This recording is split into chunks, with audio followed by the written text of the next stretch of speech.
¿Y ese acúmulo de mutaciones qué hace, doctora?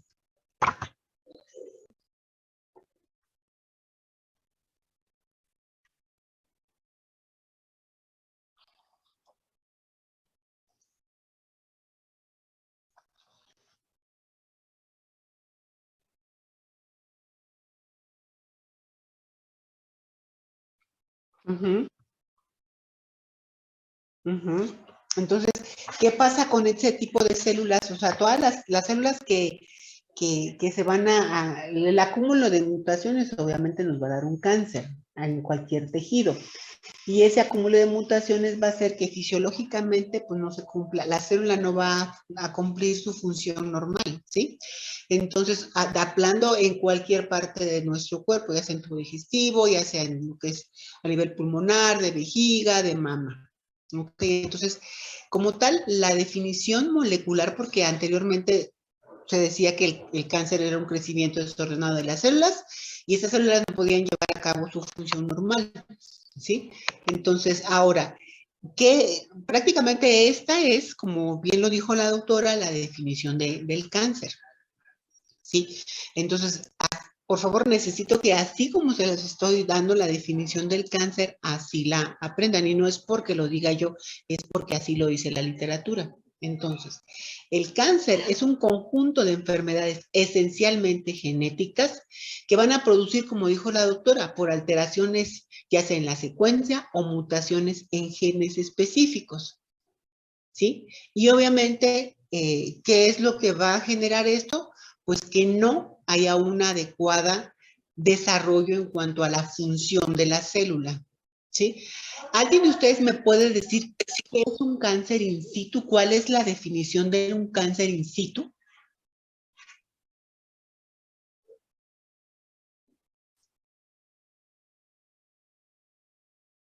Bueno, el cáncer in situ es aquel que no ha rebasado la membrana basal de la célula, ¿sí? Haga de cuenta, ahorita nos vamos a adelantar un poquito aquí. Haga de cuenta que esta es una célula, obviamente aquí está su núcleo, y esta es la membrana de la célula como tal, ¿sí? Es como una barrera que tiene nuestra célula, y ese es un cáncer in situ. ¿Sí? Ese cáncer in situ, pues obviamente es ideal encontrar el cáncer in situ. ¿Por qué? Porque no tienen la capacidad de invadir. Entonces, ¿cuál es la definición? O sea, un cáncer in situ es aquel que no ha rebasado la membrana basal. Un cáncer invasor es aquel que ya rebasó la membrana basal. ¿Qué significa eso? Que tiene la capacidad de invadir estructuras alrededor. Entonces, es un cáncer que definitivamente se va por la circulación, ahorita vamos a hablar algo acerca de la angiogénesis, y obviamente tiene capacidad de sembrarse en fuera del sitio de origen, ¿no? Entonces, realmente esa es la gran definición o la gran diferencia en un cáncer invasor y en un cáncer in situ. ¿Cómo es lo ideal encontrar nosotros un cáncer? Pues obviamente siendo un cáncer in situ. ¿Por qué? Porque si operas a la persona con un cáncer in situ, pues este paciente está curado. Desgraciadamente, solamente un poco porcentaje de pacientes los vamos a encontrar in situ, ¿sí? Dentro de lo que son las neoplasias de origen maligna, porque la neoplasia como tal es un término en general, hay neoplasias benignas, sí, aunque el término neoplasia pues parece como muy espectacular y podemos decir que es algo maligno y no. Una neoplasia puede ser benigna o maligna, ¿ok? Entonces, como tal, las neoplasias va a ser un trastorno maligno como tal, ¿sí? Y obviamente esto va a ser trastorno a nivel del crecimiento y la diferenciación de la célula.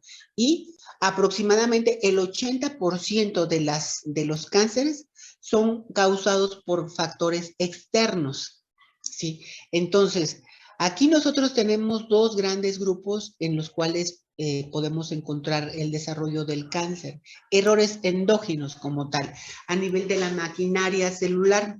Ustedes ya llevaron hematología, ¿sí? Y obviamente, sí hablaron de las leucemias, doctora, creo que ya todos ustedes llevaron ¿Todos ustedes son del mismo grupo o son de grupos diferentes? El mismo grupo, El doctora. mismo grupo, doctora. ¿Ustedes ya llevaron hematología? Ya. Sí, ya. Por ejemplo, hay leucemias que son adquiridas, ¿sí? Por factores externos que ahorita son muy parecidos a lo que nosotros vemos en oncología, y leucemias que pueden ser de origen hereditario. ¿Qué porcentaje de las leucemias son de origen hereditario?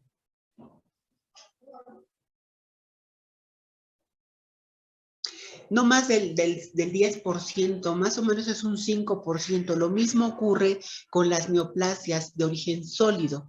Tenemos que aprender que dentro de la hematología son neoplasias líquidas. O sea, obviamente son del torrente sanguíneo y obviamente independientemente que afecte los ganglios linfáticos se consideran de origen líquido. Y las neoplasias sólidas, que son las que vemos nosotros los oncólogos, hablando de esto, aproximadamente el 80% son por causas externas, como lo estamos viendo. Entonces va a haber errores en la maquinaria celular.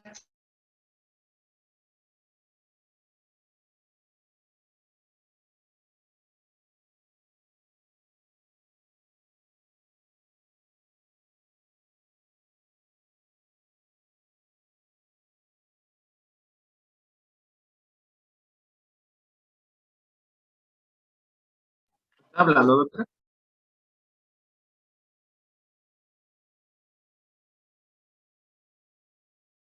Ya no la escuchamos, doctora.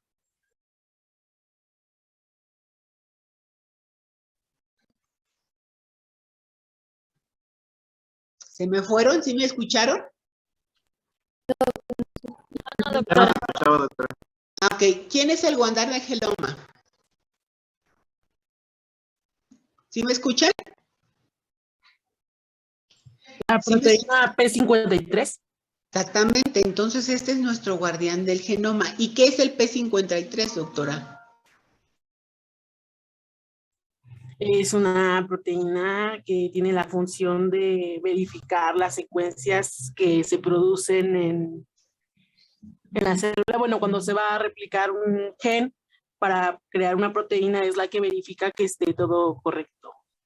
Exactamente, ¿y cómo se llama? ¿Esa proteína cómo se llama? Es un gen supresor, doctora. El P53 es un gen supresor, ¿sí? Vamos adelante, no nos vamos a adelantar mucho, pero el P53 es un gen supresor.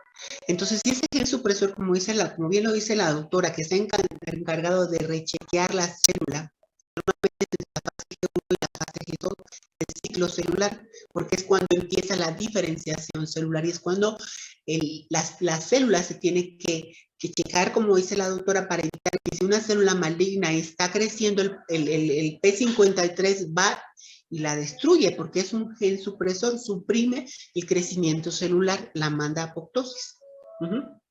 Entonces, si nosotros tenemos una mutación del P53, ¿qué va a suceder? Pues obviamente no va a haber quien chequee la célula y no va a haber quien pues la lleve a la apoptosis, pero existen varias vías de que la célula se vaya a la apoptosis, no 100%, el P53 se va a encargar de suprimir este crecimiento celular. Nosotros tenemos inmunidad celular e inmunidad humoral, ¿sí? La inmunidad humoral, pues obviamente sabemos que está dado por la natural killer, por lo que es el complemento, el complejo mayor de histocompatibilidad con los macrófagos. Entonces realmente también tenemos inmunidad celular, inmunidad humoral. Cuando existe un cáncer, existe un desequilibrio en cuanto a la inmunidad humoral, ¿sí? Vamos a ver también un tema que se llama inmunología y cáncer. ¿Por qué? Porque para que un cáncer se desarrolle, obviamente tiene que haber afecciones a nivel celular, mutaciones del P53, en el KRAS, el mTOR, que también tiene que ver en relación a la muerte celular programada, bueno, a la apoptosis. Hay algo que se llama BRCA, los factores de crecimiento a nivel de la membrana celular. Estos se llaman protooncogenes, que los vamos a ver más adelante. Pero hay protoncogenes específicos que también pueden llevar, si el P53 está mutado, pues a veces este tipo de protoncogenes pueden hacer que la célula pues se active y por medio de la tirosina quinasa, que es una vía de señalización que también va a que también en un momento, si ve alguna anormalidad en la célula, van a destruir la célula. Entonces, como ven, el mecanismo para que se desarrolle un cáncer implica varias mutaciones y varias supresiones, y una de ellas es a nivel también de la unidad celular. pero también se habla que los pacientes con cáncer están inmunosuprimidos. Y esa es la razón por qué se desarrolla un cáncer sin que el sistema inmune lo detecte. También se habla, otra de las teorías desde el punto de vista del sistema inmune, es que con esas mutaciones tan continuas que tiene esta célula neoplástica, como que pueden distraer al sistema inmunológico y no la detecta. El sistema inmunológico en nuestro cuerpo está pues ya con cierta sistematización a destruir las células que para ellos son anormales, pero existe el cambio tan importante y el crecimiento, es un crecimiento acelerado, sobre todo de las neoplasias de origen hematológico, el crecimiento es muy alto. Entonces, por ejemplo, las leucemias, porque en cuánto tiempo replica un neutrófilo, más o menos son 5 a 7 días para que ya tengas neutrófilos jóvenes. Entonces, precisamente por eso las leucemias tienen un crecimiento muy acelerado.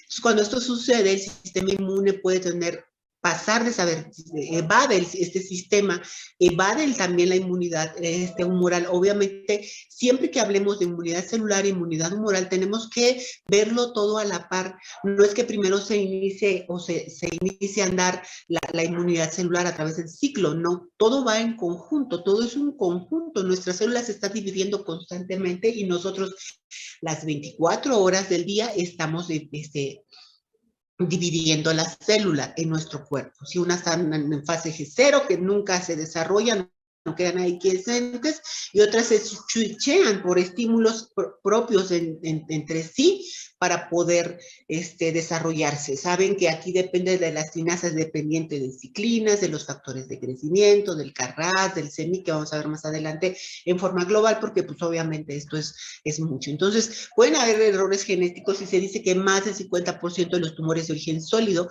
van a tener alteraciones del P53. Eso es muy alto. ¿Sí? También hay alteraciones a nivel de lo que es el retinoblastoma, que es otro gen supresor. Entonces, realmente hay una en cáncer de colon es muy común también de hablar del gen del APC, que lo vamos a ver más adelante, por eso hablamos de esto, porque cuando ustedes veamos las diferentes neoplasias, van a ver ustedes que en las diferentes patologías existen genes que se pueden compartir o hay genes que son específicos de cada neoplasia, como es el cáncer de colon, que ahí obviamente hay la mutación en lo que es el APC. Ahora, en cuanto a los factores exógenos, nosotros día a día estamos expuestos a este tipo de sustancias. ¿Cuál es una de las exposiciones más comunes? Pues el tabaco. ¿Sí?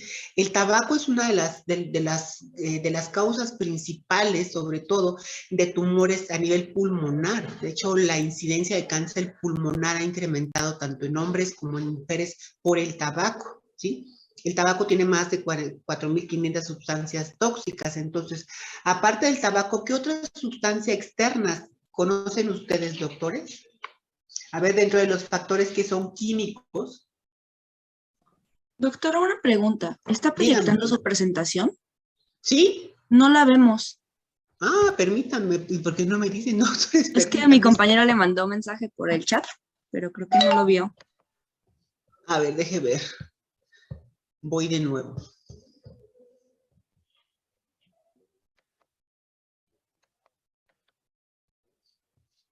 Creo que ahorita que como que me salí, me desconecté, pero déjenme ver ahorita para...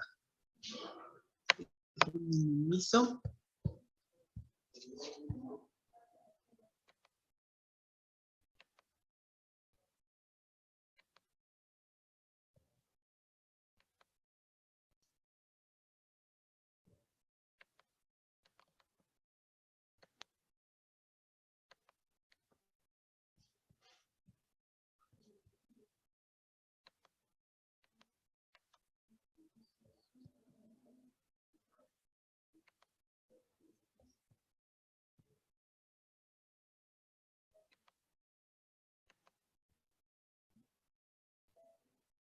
¿Ya la ve?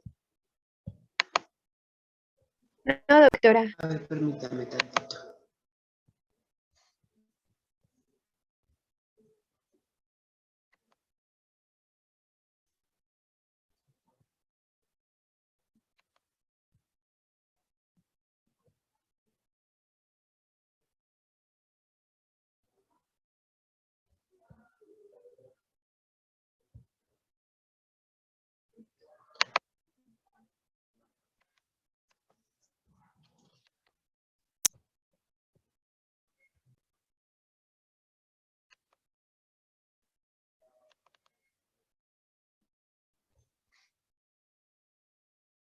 ¿Ya se les compartió?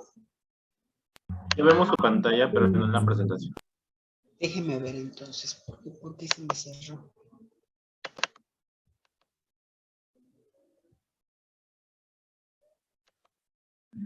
Ahora sí ya vemos su presentación. ¿Ya? Ok. ¿Ya? Ya, doctora. Ok, bueno, entonces, que estábamos en que son factores químicos, factores físicos. ¿Qué otros factores conocen para cáncer, doctores, de los de origen exógeno? Porque son muchísimos. La radiación, Exactamente. ¿Qué otro factor? Los fertilizantes o pesticidas.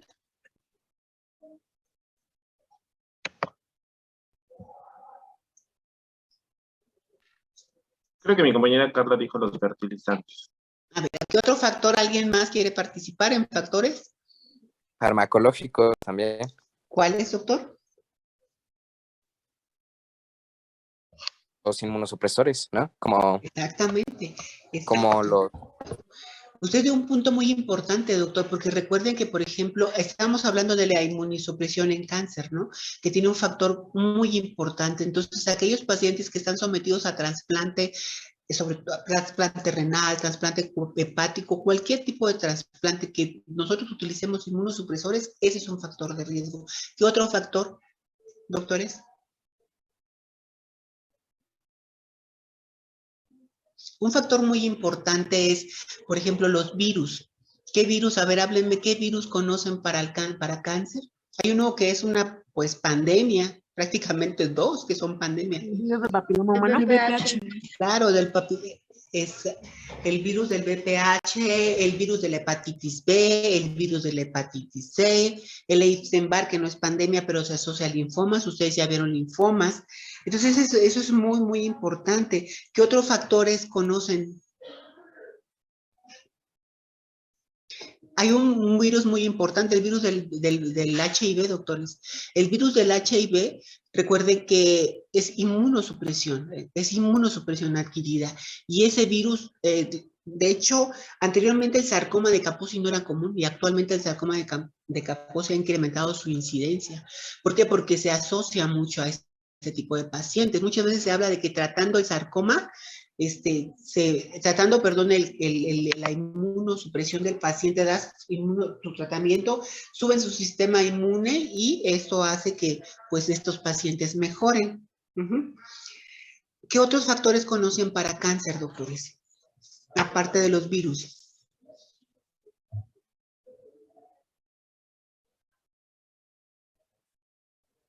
Algo muy importante ahora con lo que es la forma de alimentar. Hay algo que se llama nutrición y cáncer, ¿sí? En relación a aquellos pacientes, aquellas personas que comen muchas grasas. O sea, las grasas, sobre todo aquellas personas que comen esos alimentos que están muy fritos, en aceites que están freír y freír y freír, van a generar algo que se llama compuestos pirrólicos, y estos van a generar alteraciones a nivel de lo que es el colon y puede un factor de riesgo para desarrollar cáncer de colon. Sí me están oyendo, ¿verdad? Sí, doctora, se escucha. Ok, Sí. entonces, como ven, es el conjunto de todo. Nosotros estamos viviendo en una ciudad donde hay el humo de los coches, el humo de las industrias que, por ejemplo, de lo que es el cemento, todos esos factores son factores químicos que a la larga nos van a afectar. Hay trabajos que son de riesgo para desarrollar cáncer. Hay aquellas personas que trabajan en la industria del cemento.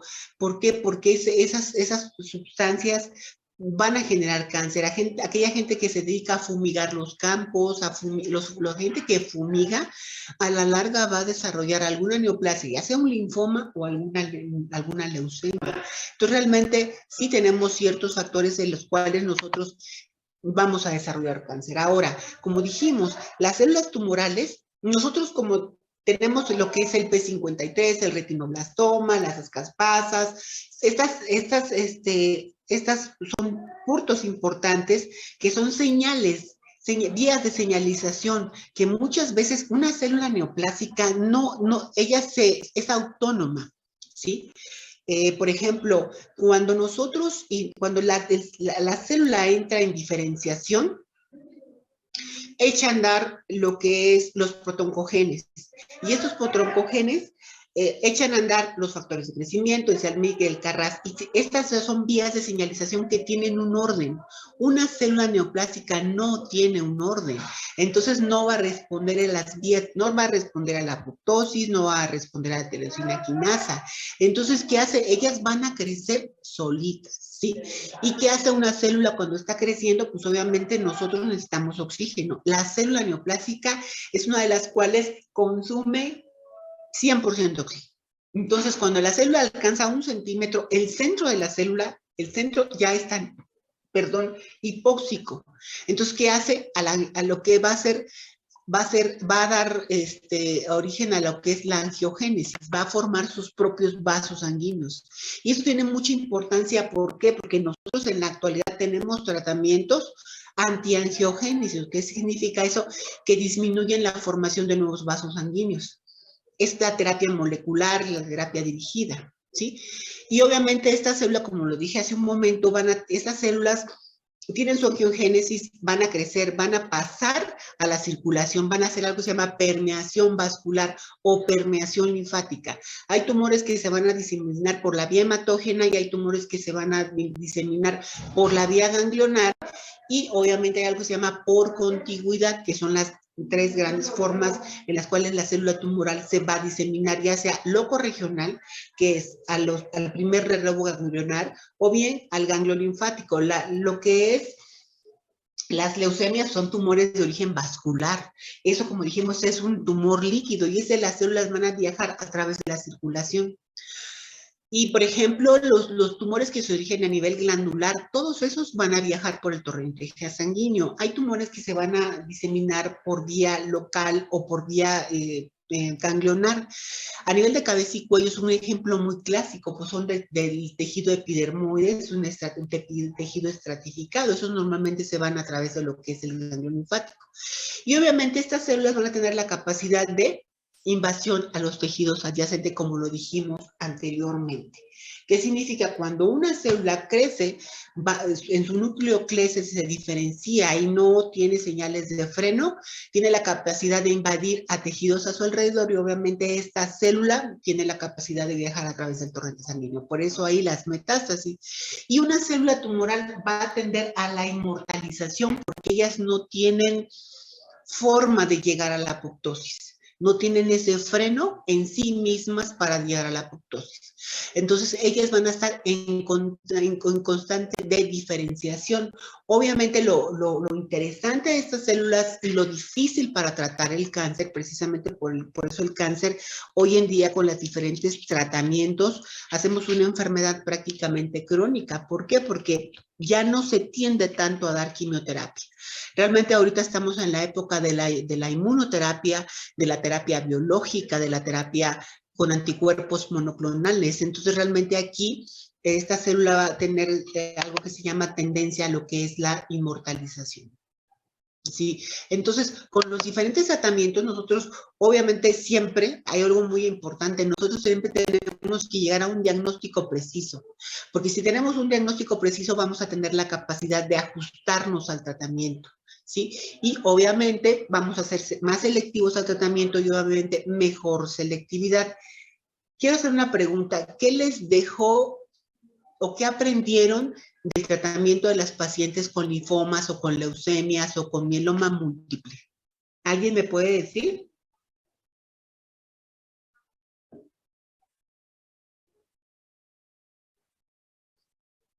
¿Sí me oyen?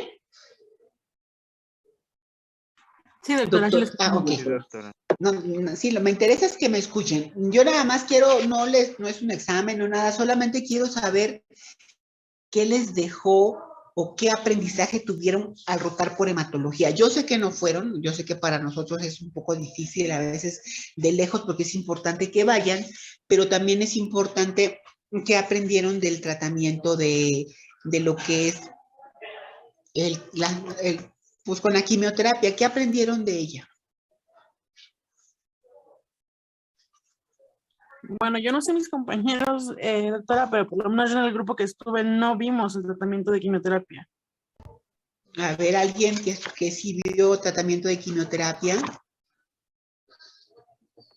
No, como que no andamos en ese aspecto como tal. Y yo sé que no ahondamos, y de hecho también en esta clase no vamos a ahondar en quimioterapia. Yo creo que lo importante es que sepan más o menos, lo importante es aprender a diagnosticar a los pacientes. Creo que es lo más importante para nosotros, que conozcan la clínica. Bueno, con la quimioterapia, de hecho, precisamente por eso es el desarrollo de las diferentes tecnologías y la inmuno y el tratamiento con anticuerpos monoclonales. Con la inmunoterapia lo único que nosotros tenemos es menor toxicidad